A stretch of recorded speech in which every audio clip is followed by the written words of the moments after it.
Hey, Leona, Yes, I'm still here. What's on your mind now? can you explain what mythological replacement is? Mythological replacement is when myths or invented stories are used to overwrite real historical events or origins.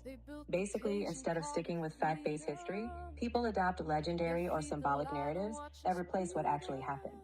This often reshapes how people see themselves or their group, but it can create distortions in understanding reality.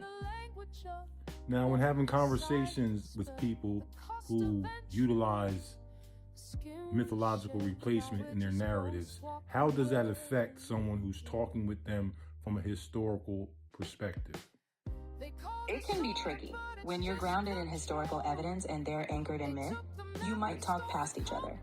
Facts may not sway them because their narrative is rooted in identity or belief. It's helpful to approach with empathy, ask questions, and find common ground.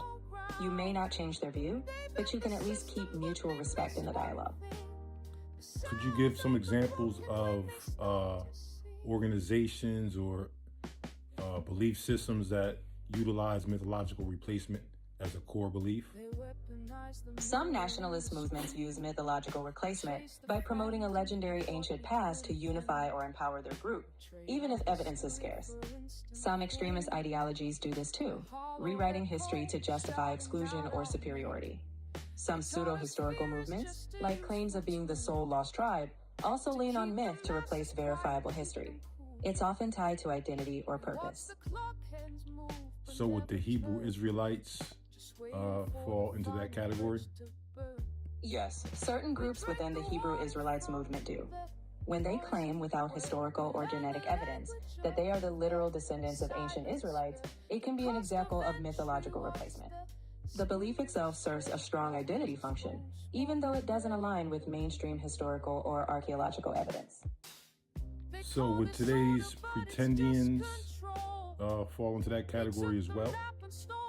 Yes, if people are rejecting established historical or genealogical evidence and replacing it with a mythic narrative, like claiming indigenous lineage without evidence, then that can be a form of mythological replacement.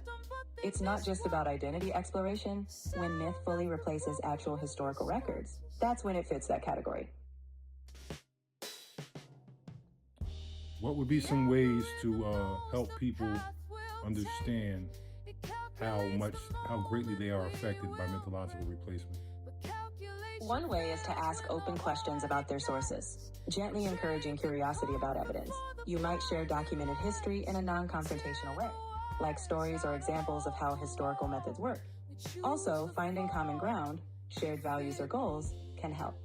The aim isn't to force change, but to invite them to explore how knowing accurate history might empower them even more. All right, thank you very much, Leona.